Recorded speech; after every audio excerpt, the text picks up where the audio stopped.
ஆட்டுக்கால் பாயா டேஸ்ட்டுக்கு வெஜ்ஜிலேயே ஒரு பாயா செய்ய முடியும்னா கண்டிப்பாக செய்ய முடியுங்க. உருளைக்கிழங்கு பாயா ஒரு மஸ்ட்ரைனே சொல்லுவேன். டெய்லி இட்லி தோசைக்கு சாம்பார் சட்னியே வச்சுட்டு இருந்தீங்கன்னா அதை கொஞ்ச நாள் ஊற கட்டிட்டு இதை ஒரு நாள் ட்ரை பண்ணி பாருங்கள்.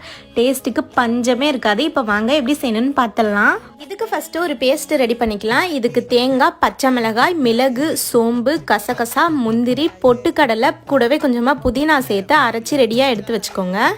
இப்போ ஒரு குக்கரில் எண்ணெய் சேர்த்துட்டு ஒரு துண்டு பட்டை, 2 ஏலக்காய், 3 கிராம்பு, அரை ஸ்பூன் சோம்பு சேர்த்துட்டு ஒரு பெரிய வெங்காயத்தை ஸ்லைஸ் பண்ணி சேர்த்துக்கோங்க.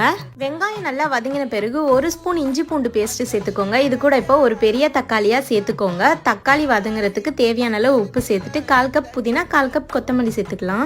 இதுக்கு நான் 2 உருளைக்கிழங்கு பாயில் பண்ணி வச்சுருக்கேன். இப்போ அதை கட் பண்ணி சேர்த்துக்கலாம். சேர்த்துட்ட பிறகு நம்ம ஆல்ரெடி அரைச்சி ரெடியாக வச்சுருக்க பேஸ்ட்டையும் இது கூட சேர்த்துடலாம். சேர்த்துட்டு 1 நிமிஷம் போல் நல்லா கிளறி விட்டுருங்க. இப்போ இதுக்கு எவ்வளோ தண்ணி தேவையோ அந்த அளவுக்கு தண்ணி சேர்த்துட்டு உப்பெல்லாம் கரெக்டாக இருக்கான்னு செக் பண்ணிக்கோங்க. இப்போ குக்கரை மூடி போட்டு 3 விசில் விட்டு எடுத்திங்கன்னா சூப்பரான உருளைக்கிழங்கு பாயா ரெடி. இது கண்டிப்பாக ஒரு மஸ்ட் இதாங்க. இட்லி, தோசை, சப்பாத்திக்கெலாம் சூப்பர் காம்பினேஷனாக இருக்கும். கண்டிப்பாக ட்ரை பண்ணி பார்த்துட்டு எப்படி இருந்துச்சுன்னு சொல்லுங்கள். இதோட நாளைக்கு பார்க்கலாம். டாடா பாய்.